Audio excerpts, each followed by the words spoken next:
আসসালামু আলাইকুম রহমতুল্লাহি বারাকাতু। আশা করছি যে যেখানে আছেন ভালো আছেন এবং সুস্থ আছেন। দুপুর গড়িয়ে এখন সন্ধ্যা। এতটুকু সময়ের মধ্যে প্রায় সবারই জানা থাকার কথা, আজকে বাংলাদেশে ভয়াবহ এক বিমান দুর্ঘটনা ঘটেছে, যেখানে শত শত শিশু আহত হয়েছে এবং প্রায় অনেক শিশু প্রাণ হারিয়েছে। এটা আমাদের জন্য শোকের দিন। আজকে আমার হৃদয়ের একটা সত্য কথা বলতেছি আপনাদেরকে। ঢাকা মাইলস্টোন স্কুল ও কলেজে আজকে যে বিমান দুর্ঘটনা ঘটেছে, আমার কাছে দেখে মনে হয়েছে যে এটা যেন ছোটখাটো একটা গাজায় পরিণত হয়েছে। গাজা যেমন আজকে যুদ্ধ বিধ্বস্ত দেশে পরিণত হয়েছে, ঢাকা মাইলস্টোন স্কুল ও কলেজের যে বিমান দুর্ঘটনা ঘটেছে তাও যেন ছোটখাটো একটি গাজায় পরিণত হয়েছে। ছোট ছোট বাচ্চাগুলো কিভাবে দৌড়াচ্ছে, তাদের পরনের যে টি শার্ট, তাদের পরনের যে শার্ট এবং প্যান্ট, সেগুলো পুরো ছারখার হয়ে গেছে, তাদের শরীর থেকে রক্ত বের হচ্ছে।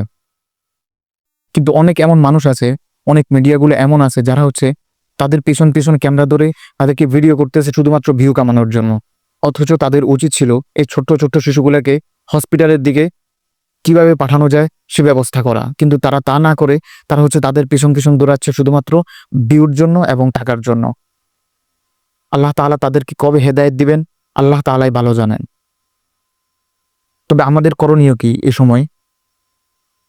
জানি অনেক মা বাবা তাদের সন্তানকে হারিয়েছেন, তাদের কান্না দেখে অনেক মানুষ কান্না করেছে, যেগুলো ভাষায় প্রকাশ করার মতো না। আমাদের জন্য এখন করণীয় হলো, যারা দূর দূরান্তে আছে তাদের জন্য করণীয় হলো, আমরা তাদের জন্য মন থেকে হৃদয় উজাড় করে আল্লাহ তাআলার কাছে তাদের জন্য প্রার্থনা করব, তারা যেন সুস্থ অবস্থায় আবার তাদের মা বাবার কোলে ফিরে যায়। এবং যারা ছোট্ট ছোট্ট বাচ্চা যারা ইন্তেকাল করেছে, আল্লাহ তাআলা যেন তাদেরকে জান্নাতের উঁচু মাকাম দান করেন।